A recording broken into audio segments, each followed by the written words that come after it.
How you doing, everybody? My name is Mike Power. I'm the candidate for E.S.T for the New York City District Council of Carpenters. I'm running under the Stop the Merge, Stop the Steal, Stop the Lie slate, along with Pete Corrigan for president and Anthony Vincent for vice president. Got a few questions here. Typed them up to see if we can answer some of the questions that are coming to me. One question was, the person asked me, why was the main reason that I even got involved in this election? I've asked this question before, guys. I'm very concerned about this merger. We could talk about market share, everything else, how to go out to the contractors. My philosophy is on the insurance rates and contractors and getting those market rates lowered to make us more compatible with the contractors. I could talk about all this stuff. If this merger happens, we're in a whole new ballgame. You guys have to understand that we had a stipulation in order, a consent decree for the past 30 years. That's been a golden parachute over New York City. That stipulation in order both helps us and harms us at the same time, but it kept the international out of here. That is the only reason we're having an election right now. If this stipulation in order did not exist, we would all be consolidated a long time ago. Everyone would be appointed as delegates. The delegates would go out to the convention, and they would elect everybody, and that would be it. The one man, one vote would not exist.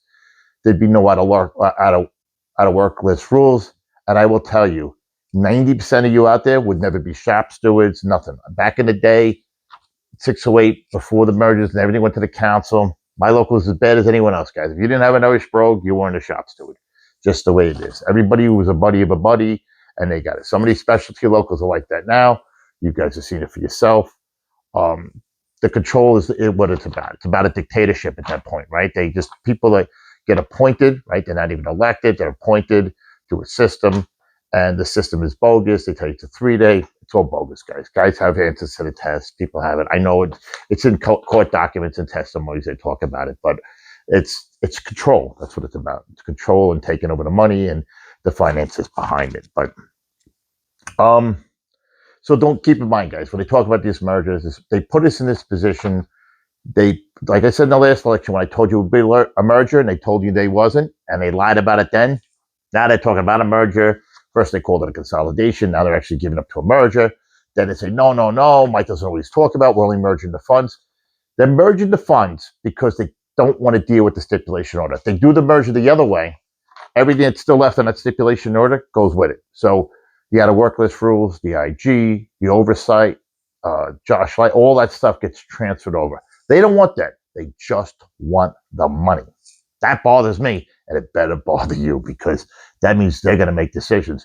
So everything they tell you, Dave, Paul, or Adam, when he does speak, they tell you blah, blah, blah, blah, blah, blah. They're not going to have that control. They're going to get involved in this, and then they're going to go like you down the road. Well, we voted no. The other trustees voted yes. We got voted in the room. So why put us in a room like that? Why merge the funds in the first place? Why not go down to court and get a stipulation in order? Why would you take the benefit funds away from the stipulation in the first place? Unless you want to put us in a room like that. It doesn't make any sense, guys. If I walk up to a house and a dog's barking, I don't got to open the door to see if he's going to come out and bite me. I just keep the door closed. I don't try to freaking mess with a dog like that. But that's what scares me, and that's what they're doing. So the police, the problem is, do you believe them? They tell you they're just looking into it, right? Oh, we don't know. We're just going to look into it. We don't know for sure. Then where did the $42 million in savings come from? They're telling you they're going to do this merger because they're going to save you money. If that's the case, where did the $42 million come from? Is it just a made-up number? Why did it say it's $100 million? And how much of that $42 million, if it even existed, do you think you're going to get in your pocket? My guess is not a penny of it, because I think it's a bullshit fucking number. I don't think it exists. How do you come up with that number? You can't. It's impossible.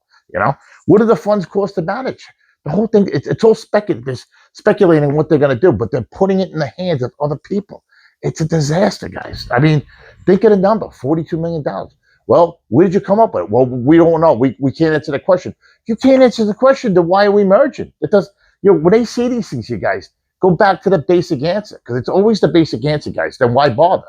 Why do it? Because if they're saying they're looking into it, and they're not sure, and I'm saying, fuck you, we're not doing it, I say we go with the solid number. The solid number is, we're not doing it. I'm not handing over the credit card and the money. I'm not jeopardizing your pension, your medical, your future for your family, for anybody. It's not happening under my watch. So, but listen, guys, this is all the rules. We got to, we got to look past the stupidity and see where this all goes. The business agents are all appointed, correct? That's the problem, right? Nobody's held accountable to what they got to do. they did this, the way they're doing this, it's to sidestep those regulations. Remember that, guys. If they did it the other way, it was a regular merger, right? That's why when Dennis Walsh was there last time, they wanted to do the merger and take away the mill rights and the dock builders. The reason they didn't do it was Dennis Walsh was like, you can take them, but get me in office wherever it goes. And then that monitor would follow on, right? Half those people, they can't sign that Cosa Nostra paper, right? They can't sign the papers ties to organized crime. That's another thing. They don't want that going anywhere. They don't want oversight looking at the funds. They don't want oversight looking into things because there's a lot of shady shit that goes on out there in the real world, and nobody wants to be held accountable for that. That's probably why they don't want that to go. If I was going to do everything here, I would focus on that stipulation in order. I would sit down with the courts. I make sure that final stipulation has certain verbiage in it, controlling the one man, one vote, make it an indefinite, which it probably will. That's why they don't want us, because they're terrified about it. If they move us with that, that means everyone in the Northeast Regional or regional councils would all have one man, one vote. And they don't want that. They want control. And that's what it's about. They just want the money and not the regulations that go along with it. Sounds pretty much like a dictatorship to me. People talk about the assessment, right? I brought up the thing about the assessment. I was given that by really good resources. They mentioned to me a while ago. And if you guys look at the North Atlantic and Regional Atlantic councils, they're all their assessments of 3-4%. We're at 2%, right? They're gonna raise the assessments. That's what they're gonna do, So they'll probably tell you they're not going to merge it, right? It's like everything else, like they said with the merger. They're not going to merge it, guys. Don't worry. We're not going to merge it. But you know what? They're going to call it a membership mandatory contribution hourly dues, right? So Mike was wrong. They didn't raise the assessment. It's not an assessment. It's a mandatory hourly assessment dues. They're going to, it's just going to come up with a different word for it. And they're like, well, but it sounds like the same thing. I got to pay more money. Yeah, probably going to have to pay more money, guys. That's just the way it is. They're not going to cut costs. They're going to get more costs. They're going to take it out of your pocket. That's what it's going to be. And you know what? When it's all said and done, they're just going to blame the trustees from the other council. That's what they're going to do, guys. They're not going to take the blame themselves. And half these guys, they said it. I got 3 years left. I got 4 years left, Ask yourself another question. They want to sign an 18-year lease on the council. And they go, but they're not going to sell the building. Then why sign an 18-year lease? I've owned real estate throughout the years. And when you sell a property, most people do when you commercial property, you sell that with a lease. So if you're going to do a deal with a tenant, you're going to give them a lease. So why not lock themselves into an 18-year lease, right? Then when the international merges everything, they could sell the building at that point, because remember, they don't want us. They just want the money. So they got to give us a location, and keep the location at 395 Hudson Street. Keep us on the 3rd floor, because it's more desirable if they sell us with the upper floors out. The other people will buy the air rights off us too. The cash will go out the floor. The cash will go out the door. Who knows how much is going to fall on the floor? Who's going to pick that up? God knows who. We're not going to be in the room to know it. And that's the part that scares us too, right? Where's that money going to end up? Who knows? It's a funny part. Like, you don't know. But believe me, I don't think they're doing it in our best interest. My gut tells me they're signing an 18-year lease. That locks us in there, gives us a place to settle in. And they'll sell the building around the lease, right? That makes sense. If not, why not just do a 3-year lease? If we own the building, I just sign a 3-year lease. I don't have to do any mandatory lease for us. I can redo our leases every 2 or 3 years, right? Do with the market share. How things go up and real estate numbers come down. Why would I lock our pension fund into a lease if the city tanks after Mondami gets in there, like some people predict, right?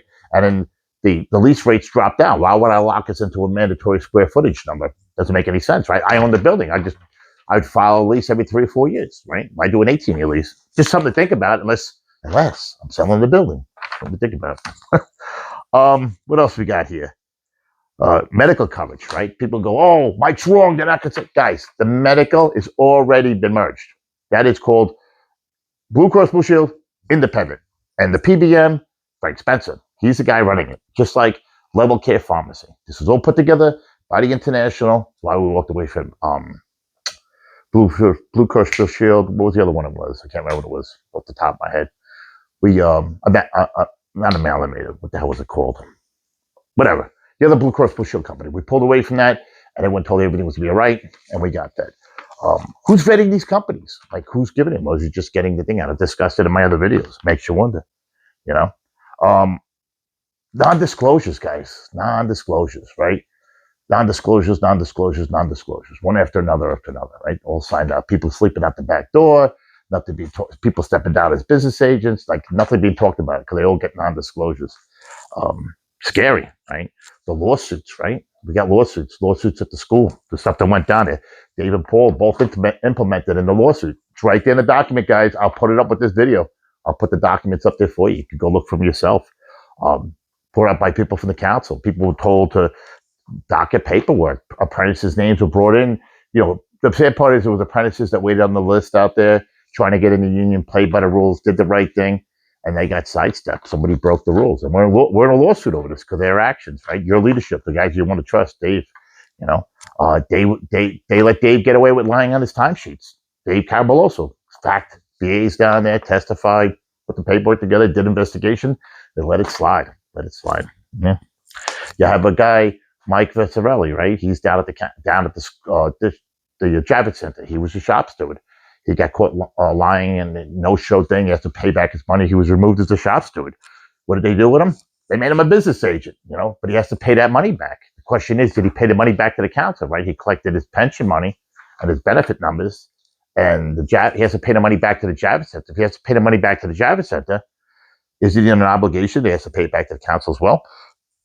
I mean, you can't get back the benefit mileage that he had, so he's have to pay that money back. We could withdraw the annuity, right? I don't know if we could do that. I guess he'd have to pay that back. Question, but they made that guy a business agent after that. They've removed shop stewards for working through lunch, right?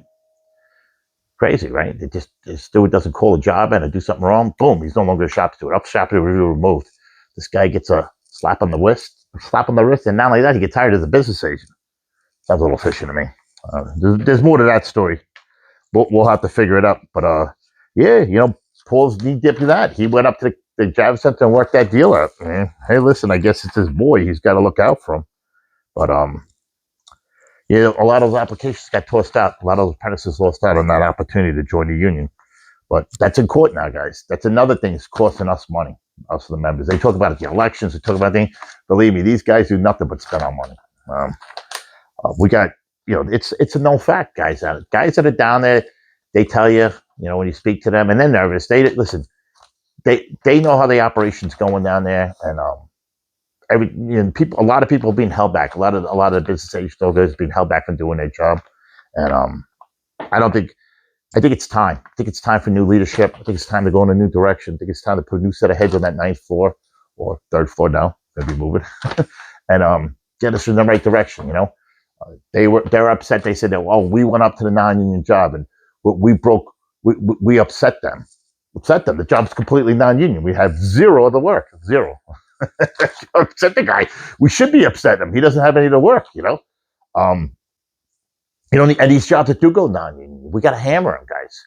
Back in the day, picket lines, pressure on them, hammer them on them. Slow down the process, stop the deliveries, do whatever it takes to drive that number up. Like I said to you guys on the insurance thing, I worked with an attorney. She specializes. If we can get those insurance numbers down, 2 major numbers out there for any developer is purchase of the property and the bond on the job for the insurances. If we can work on regulating those numbers for the union contract to get that number down 10, 12, or 15%, we can get that number there, and then we can put pressure on these companies. If they go non-union, we'll slow down their deliveries and ran their costs up. We can adjust that number. It's no longer a 30% gap. Maybe we get that number down to 15 to 12%. And the guy's like, you know what? We'll just do it for the 12% more. We're going to get the job done better and quicker and faster. So, and then we could get these developers to get package deals. Maybe like 1, 2, 3, maybe 6 packages, like they did with the Brookfield's deal when they were doing those. Lock a deal in with them and cut a deal with them. Whatever it is, give them the 8-hour day. I'm not big on the PLAs, guys. I'm not big. I mean, the PLAs, we don't lose any money. That's it. I'm not big on the P rate. I don't mind helping our guys out for the B rate guys, but you're putting a tool belt on, you're a capable person, you should be getting the full rate, And same thing with our apprentices. Don't get me wrong. We have to have something to try to get our non-union guys in here, make them brothers and sisters, and get them an opportunity to join the union. But we can use that by putting more apprentices in the system and working that angle on it, to get it in. But these are just some things to think about. Maybe I'll put these questions up there with you guys, just so you can get a look at them. But these are some of the things that came in here, and some of the other stuff you guys are asking about, like expenditures. And listen, guys, I don't think that's the least of the problem. What people are spending on lunch, that I'm not going to sit there and argue about.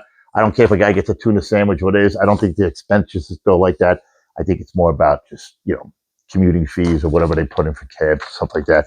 But that's just a drop in the bucket when you look at the big pictures out there. I would focus on what matters most. And to me, guys, giving up the power, giving up control, and giving up what we fought for and built all these years, and they just want to give it away. It's scary. So anybody's doing that, to me, isn't a leader. That's somebody who's just compromising, and they're trying to sell it to you. They're a salesman. They try to tell you on one hand, oh, we're going to do this, and the other hand, they tell you, well, we don't know. Well, if you don't know and you're not sure, then don't do it. That's the question I would do. It's not a good investment, having control over everything and believing in ourselves and marketing ourselves is what we want. You guys look around the rest of the country, what happened? It's a disaster. So, and I'm an advocate, believer that we should even be electing our business agents. I think people should be held to accountability. And what's held more to accountability than the members themselves voting on each person that holds office? I think that's it. Maybe even have a thing where you can't be a business agent for so long. Maybe if you're in there for too long, you got to go put your tools back on. Makes you think about how you vote on those contracts, wouldn't it? Makes you think about those jobs if you had to go work under that paycheck for too long. Something to think about. With that being said, my brothers and sisters, listen, have a good night, all right? Wish everyone the best. Tomorrow morning, have a safe day at work, and I wish us all well. Ballots in the mail in 14 days, October 29th. Do me that favor. Vote Stop the Merge, Stop the Steal, Stop the Lies. Mike Power for E.S.T, Pete Corrigan for president, and Anthony Vincent for vice president. And I will make a difference for you guys. And I will make sure that we don't have to deal with this stuff that's going on in the rest of the country and put a stop to it once and for all. All right? I'll negotiate that deal, and I'll sit down with the government, make sure that final stipulation order has a verbiage, what we need to protect ourselves and keep us whole here. All right? Thanks a lot. Have a good night.